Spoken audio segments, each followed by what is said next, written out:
On va parler des fake news et de ce qu'elles produisent sur le cerveau comme illusion d'optique avec Thomas Huchon.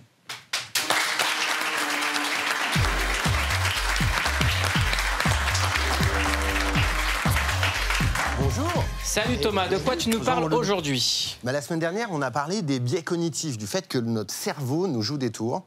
Aujourd'hui, j'avais envie de vous soumettre à une petite expérience. Une expérience. Alors, regardez cette vidéo et dites-moi, regardez cette vidéo et dites-moi dans quel sens tourne la danseuse.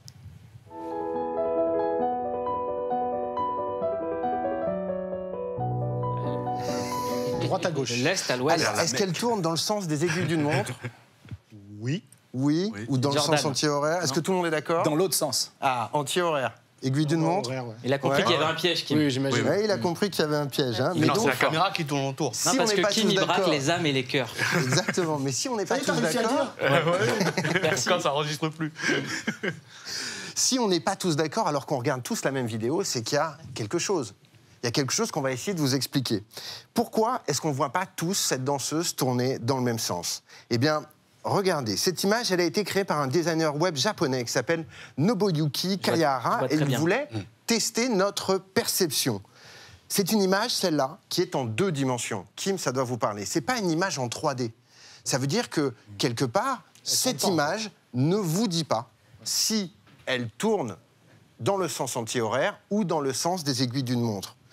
Cette information-là, elle n'existe pas, elle manque. C'est-à-dire? Ça veut dire que, quelque part, c'est votre cerveau qui fabrique ce tout petit bout de réalité qui nous manque. Justement, on va essayer d'influencer un petit peu votre cerveau avec cette autre vidéo. Regardez, fixez votre regard à gauche, puis au centre. La danseuse tourne dans le sens des aiguilles d'une montre. Fixez maintenant votre regard à droite, puis à gauche. La danseuse tourne dans le sens anti-horaire.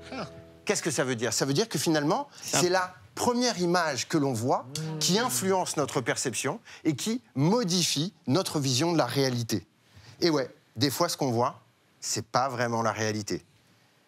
Et on a pourtant l'impression que c'est vrai. On l'a regardé, mais on ne l'avait pas vraiment vu. Hein. Exactement, très bonne formule. Très bonne formule. Mais justement, Ouais. quand on a l'impression de regarder quelque chose qui est vrai, mais que c'est pas la réalité, c'est le premier pas vers les manipulations et potentiellement même les fakes, voire les fake news. Regardez cette autre image qu'on a sélectionnée pour vous. Elle a été prise par un satellite en 1976, Viking 1. C'est une image de la NASA. Il s'agit d'une région de la planète Mars qui s'appelle Cydonia Mensae. Sur ce cliché, on voit assez clairement une forme familière. Quelque chose qui... Un pied, ouais. Non, mais non. un pied, visage, toi non? Un visage. On voit quelque chose qui ressemble à un visage. On dirait dans Senseiya. Voilà. Des gens Et bizarres. effectivement, dans les coulisses de la NASA, les spécialistes rigolent en voyant cette illusion d'optique. C'est une très bonne blague pour les spécialistes aussi. Effectivement, et J'adore.